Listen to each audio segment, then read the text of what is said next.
Welcome to Sutures and Cents. I'm Mark Copeland. I'm the Value Analysis Whisperer. I help companies get their products approved.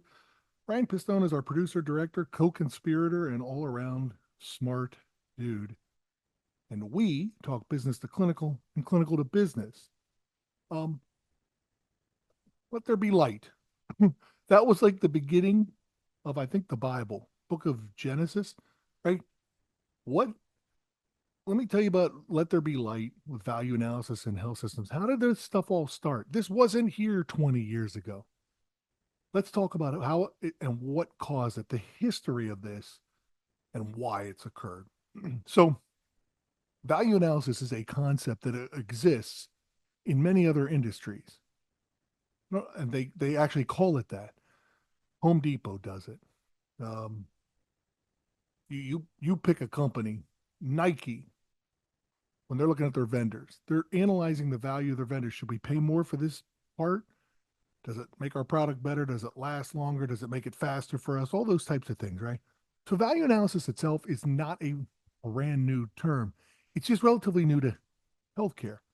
And what drove it? What was the let there be light? Well, here's what it really was. And if you think back over the past 10 to 15 years, you've watched this happen in your hometown, likely. In 2010, the vast majority of hospitals in the United States were still solo, still independent. Might have had one or two other hospitals that they'd merged or acquired. And so they were a two or three hospital health system, right? But they were usually in the same town and they were still managed by the same people. And what happened was scale was attained. Health systems started to say, well, especially with the Accountable Care Act, we're gonna grow scale because as we scale and we merge and we get bigger, we get better efficiencies, better compensation, better contracts with payers because we have scale. We can deliver more lives, cover more lives, right? It's big business. Make no mistake, it's big business. And so it's all, if you think about like franchises, sometimes they'll start one or two and then eventually they're on every little strip mall in your town, right? So these things created scale. They got big. If you look at the data over the past couple, 3 years ago, Kaufman Hall will tell you that there were on average between 55 and 65 mergers of health systems a year in 2022, 23, and now it looks like 24 is going to end up the same way. That's 4 to 5 mergers in the United States of health systems a month, right? And the scale of the deal is getting bigger because when it was one hospital and one hospital merging, it didn't have the same finance as now when you look at it when it's a 10 hospital system buying an 8 hospital system, the scale of the deal is getting bigger to make an 18 hospital health system. And so this is what we've watched the past 15 years, and you've probably seen this in your neighborhood. So when you have this kind of scale, they're trying to get an economy of scale, right? We can buy for lower prices. We can plug our efficiencies in each one of these facilities, put a better product out, in this case, healthcare, and drive our costs down so that it's repeatable, reproducible, and it's profitable. And that's the whole concept behind it. That's what's happened. But when you do that, you now have to have decision making made for a system, not just a facility, right? It's a big difference. So there's people in each one of those facilities, and there's people at the headquarter levels or mothership, you'll hear some of us call it, who make decisions for facilities that are 40, 50, 60 miles away, a different state, different region.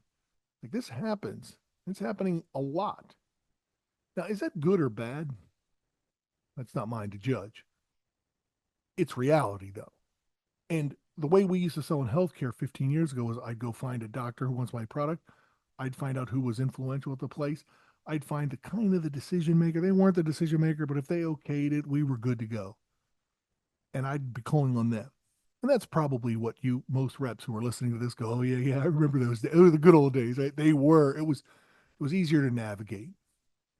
But today, it's a committee who meets once a month somewhere, and they don't tell us what they're looking for. They don't tell us how their decision.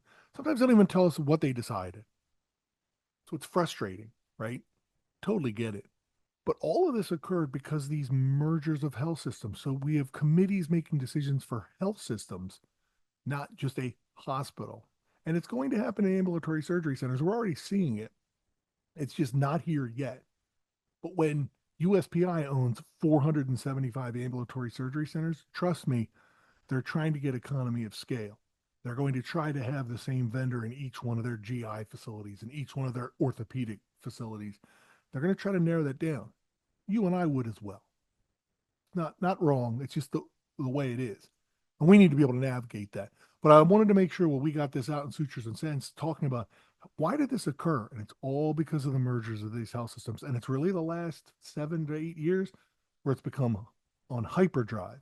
So if you have a VP that works for your company in sales and they're just like, just keep clinical, you just have to keep talking clinical, clinical, clinical, clinical. It's partly because that when they were a rep, that worked. And it you still need it now, but it doesn't work the same way because it's a different group, a different audience who is in a decision making position about your product.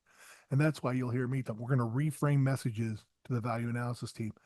We still have to be able to deliver a home run message to clinicians, and that will never change. What's made our jobs more difficult is we now have to do it to a completely different audience and to which very few people have trained us on how to do it. So that's your book of Genesis for value analysis. That was the let there be light. And it's the era and age of mergers in health systems. And I hope this helps you understand what you're up against. I'm Mark Copeland. I'm the Value Analysis Whisperer. This is Sutures and Cents. We'll see you next week.